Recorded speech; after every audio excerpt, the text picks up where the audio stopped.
সাকিব আল হাসান ফিরলে লাভটা হবে বাংলাদেশ দলেরই, এমন মন্তব্য করেছেন জাতীয় দলের সহকারী কোচ ও সাবেক অধিনায়ক মোহাম্মদ আশরাফুল। সাকিব এখন দলে ফিরলে 2027 বিশ্বকাপ পর্যন্ত অনায়াসে ওয়ানডে ফরম্যাট খেলে যেতে পারবেন বলেও মনে করেন তিনি। 2024 সালের 5 আগস্ট পট পরিবর্তনের পর সাকিব আর দেশে আসতে পারেননি, তবে সম্প্রতি তাকে ফিরিয়ে আনার চেষ্টা চলছে। নতুন সরকারও সাকিবকে খেলানোর পক্ষে, পিসিবিও সাকিবকে দলে রাখতে চাইছে।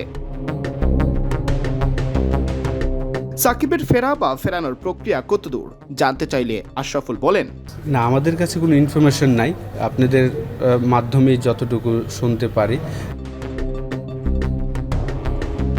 তবে এ ব্যাপারে আশরাফুল একমত, সাকিবকে এখনো প্রয়োজন বাংলাদেশ দলে।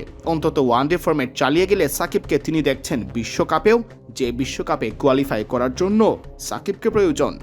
আমি ব্যক্তিগতভাবে মনে করি, আমি আগে বলেছি যে সাকিব যে বয়স 37 বা 38, ইজিলি যদি সে একটা ফর্মেট চিন্তা করে আরামসে 2027 ওয়ার্ল্ড কাপ পর্যন্ত বাংলাদেশে সার্ভিস দিতে পারবে এবং আমাদের জন্য বেনিফিট হবে আমি মনে করি। আপনি দেখেন যে ওর মতন একটা এক্সপিরিয়েন্স প্লেয়ার যদি থাকে, দুইটা কাজই করতে পারে, ব্যাটিং এবং বোলিং, তো আমাদের জন্য ভালো হবে যদি তাকে আমরা পাই। এ সময় তার কাছে জানতে চাওয়া হয় জাতীয় দলে কোন কোন জায়গায় ঘাটতি রয়েছে। জবাবে আশরাফুল বলেন, না, এই মুহূর্তে যদি আপনি আমাদের টেস্ট দেখেন, খুব চমৎকার একটা সেট আপ আমাদের টেস্ট স্কোয়াডটা। আমাদের T20টাও যদি দেখেন যে সেই টিমটাও ভালো করছেন। ওয়ান ডেটা কিন্তু আমরা অনেক দিন পর পর খেলছি, তো সেই জায়গায় আমাদের একটা গ্যাপ আছে। কিন্তু আমাদের প্লেয়ারের আমার কাছে মনে হয় যে যারা আছেন তারা যদি এই বিসিএলটা খুব সিরিয়াসলি নেয়, ভালো খেলে, আমার মনে হয় যে তারা তাদের ওই জায়গাগুলো পূরণ করতে পারবে।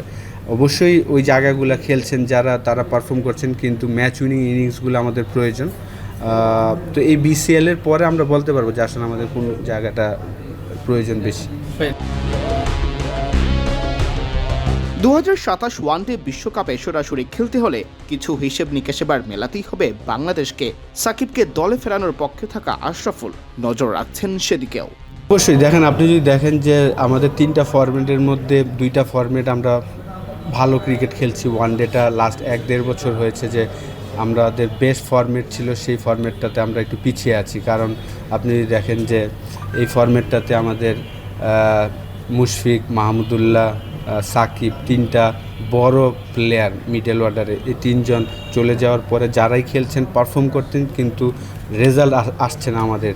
তো মিরাজ তো অবশ্যই চেষ্টা করছেন যেন এই বিসিএলটা ভালো করে, তারপর পাকিস্তান সিরিজ থেকে আমাদের স্টার্ট হবে।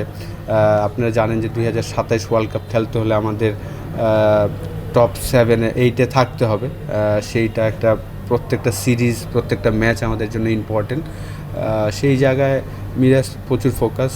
আমরাও যারা আছি কোচিং স্টাফ, আমরাও এটা নিয়ে চিন্তা করছি যে কীভাবে 2027 ওয়ার্ল্ড কাপ আমরা স্ট্রেট খেলতে পারি।